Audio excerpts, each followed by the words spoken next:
भारत के वीर सपूतों में से एक श्रीमंत छत्रपति शिवाजी महाराज के बारे में सभी लोग जानते हैं। बहुत से लोग इन्हें हिंदू हृदय सम्राट भी कहते हैं, तो कुछ लोग इन्हें मराठा गौरव कहते हैं, जबकि वे भारतीय गणराज्य के महानायक थे। छत्रपति शिवाजी महाराज का जन्म 19 फरवरी 1630 ईस्वी में मराठा परिवार में हुआ था। वहीं किसी जगह इनका जन्म 1627 ईस्वी में भी होने का प्रमाण मिलता है। उनका पूरा नाम शिवाजी भोंसले था। शिवाजी के पिताजी का नाम शाहजी और माता का नाम जीजाबाई था। उनका जन्म स्थान पुणे के पास स्थित शिवनेरी का दुर्ग है। राष्ट्र को विदेशी और अस्थायी राज्य सत्ता से स्वाधीन करा सारे भारत में एक सार्वभौम स्वतंत्र शासन स्थापित करने का एक प्रयत्न स्वतंत्रता के अनन्य पुजारी वीर प्रवर शिवाजी महाराज ने किया था। इसी प्रकार उन्हें एक अग्रगण्य वीर एवं अमर स्वतंत्रता सेनानी भी कहा गया है। महाराणा प्रताप की तरह वीर शिवाजी राष्ट्रीयता के जीवंत प्रतीक और परिचायक थे। आइए छत्रपति शिवाजी के बारे में हम थोड़ा विस्तार से जानते हैं। शिवाजी पर मुस्लिम विरोधी होने का दोषारोपण किया जाता है, पर यह सत्य नहीं है, क्योंकि उनकी सेना में तो कई मुस्लिम नायक और सेनानी भी थे। अनेक मुस्लिम सरदार और सूबेदारों जैसे लोग भी थे। वास्तव में शिवाजी का सारा संघर्ष उस कट्टरता और उद्दंडता के विरुद्ध था जिसे औरंगजेब जैसे शासकों और उसकी छत्र छाया में पलने वाले लोगों ने फैला रखा था। सन 1674 की ग्रीष्म ऋतु में शिवाजी ने धूमधाम से सिंहासन पर बैठकर स्वतंत्र प्रभुसत्ता की नींव रखी। दबी कुचली हिंदू जनता को उन्होंने भय मुक्त किया। हालांकि ईसाई और मुस्लिम शासक बल प्रयोग के जरिए बहुसंख्य जनता पर अपना मत थोपते अतिरिक्त कर लेते थे, जबकि शिवाजी के शासन में इन दोनों संप्रदायों के आराधना स्थलों की रक्षा ही नहीं, बल्कि धर्मांतरित हो चुके मुसलमानों और ईसाइयों के लिए भय मुक्त माहौल भी तैयार किया। शिवाजी ने अपने 8 मंत्रियों की परिषद के जरिए उन्होंने 6 वर्ष तक शासन किया। उनकी प्रशासनिक सेवा में कई मुसलमान भी शामिल थे। उनका बचपन उनकी माता जीजाबाई के मार्गदर्शन में बीता। माता जीजाबाई धार्मिक स्वभाव वाली होते हुए भी गण स्वभाव और व्यवहार में वीरांगना नारी थी।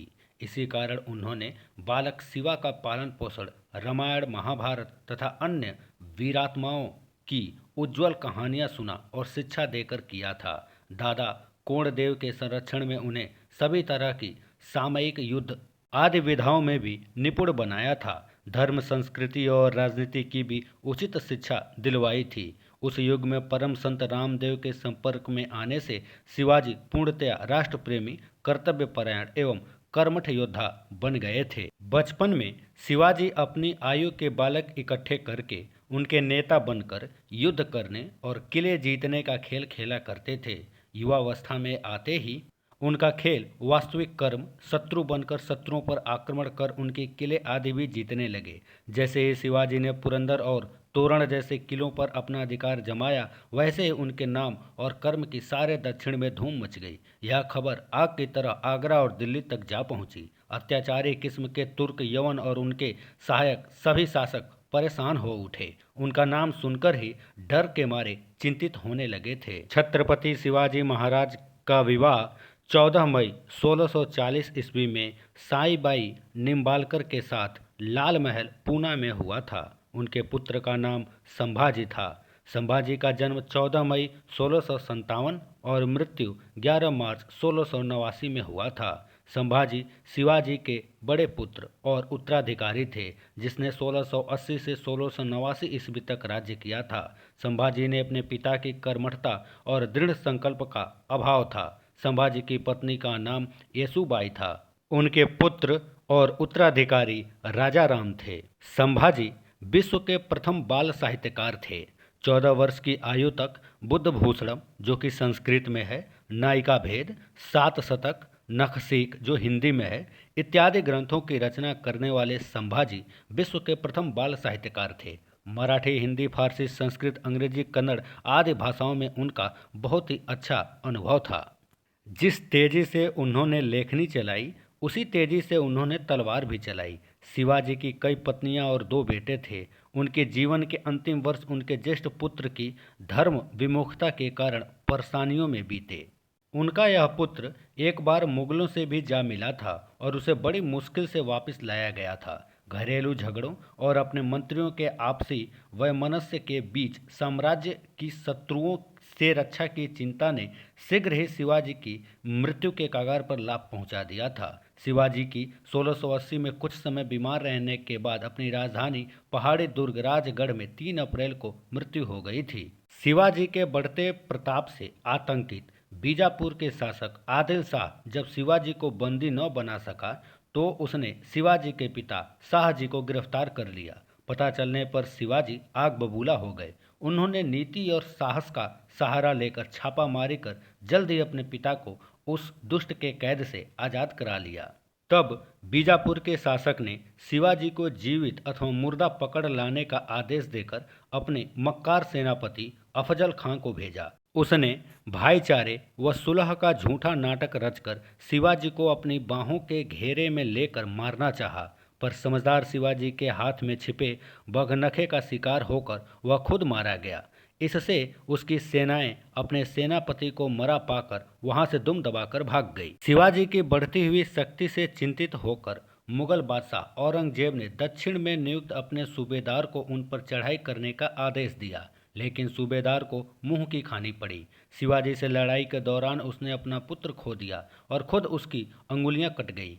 उसे मैदान छोड़कर भागना पड़ा। इस घटना के बाद औरंगजेब ने अपने सबसे प्रभावशाली सेनापति मिर्जा राजा जय सिंह के नेतृत्व में लगभग 1 लाख सैनिकों की फौज भेजी। शिवाजी को कुचलने के लिए राजा जय सिंह ने बीजापुर के सुल्तान से संधि कर पुरंदर के किले को अधिकार में करने की अपनी योजना के प्रथम चरण में 24 अप्रैल 1665 ईस्वी को ब्रजगढ़ के किले पर अधिकार कर लिया। पुरंदर के किले की रक्षा करते हुए शिवाजी का अत्यंत वीर सेना नायक मुरारजी बाजी मारा गया। पुरंदर के किले को बचा पाने में अपने को असमर्थ जानकर शिवाजी ने महाराज जय सिंह से संधि की पेशकश की।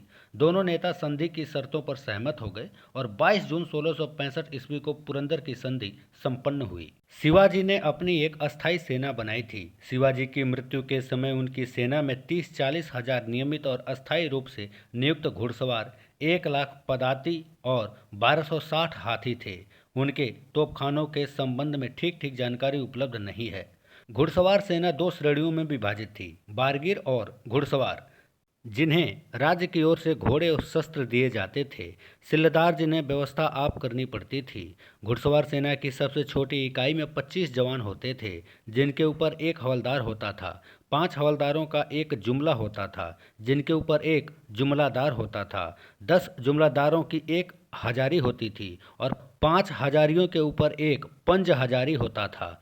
वह सुरनौबत के अंतर्गत आता था। प्रत्येक 25 टुकड़ियों के लिए राज्य की ओर से 1 नाविक और भिस्ती दिया जाता था। शिवाजी के पास कुल 250 किले थे, जिनकी मरम्मत पर वे बड़ी रकम खर्च करते थे। शिवाजी ने कई दुर्गों पर अधिकार किया था, जिनमें से एक था सिंहगढ़ दुर्ग, जिसे जीतने के लिए उन्होंने तानाजी को भेजा था। इस दुर्ग को जीतने के दौरान तानाजी ने वीर गति पाई थी।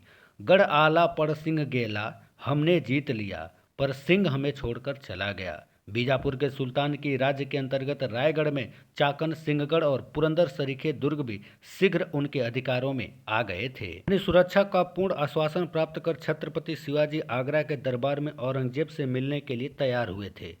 वह 9 मई 1666 ईस्वी को अपने पुत्र संभाजी और 4000 मराठा सैनिकों के साथ मुगल दरबार में उपस्थित हुए, परंतु औरंगजेब द्वारा उचित सम्मान न प्राप्त करने पर शिवाजी ने भरे हुए दरबार में औरंगजेब को विश्वासघाती कहा, जिसके परिणाम स्वरूप औरंगजेब ने शिवाजी और उनके पुत्र को जयपुर भवन में कैद कर दिया था।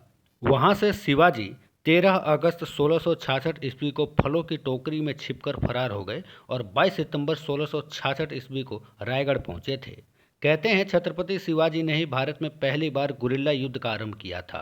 उनके इस युद्ध नीति से प्रेरित होकर ही वियतनामियों ने अमेरिका से जंगल जीत ली थी। इस युद्ध का उल्लेख उस काल में रचित शिव सूत्र में मिलता है। गुरिल्ला युद्ध एक प्रकार का छापामार युद्ध था।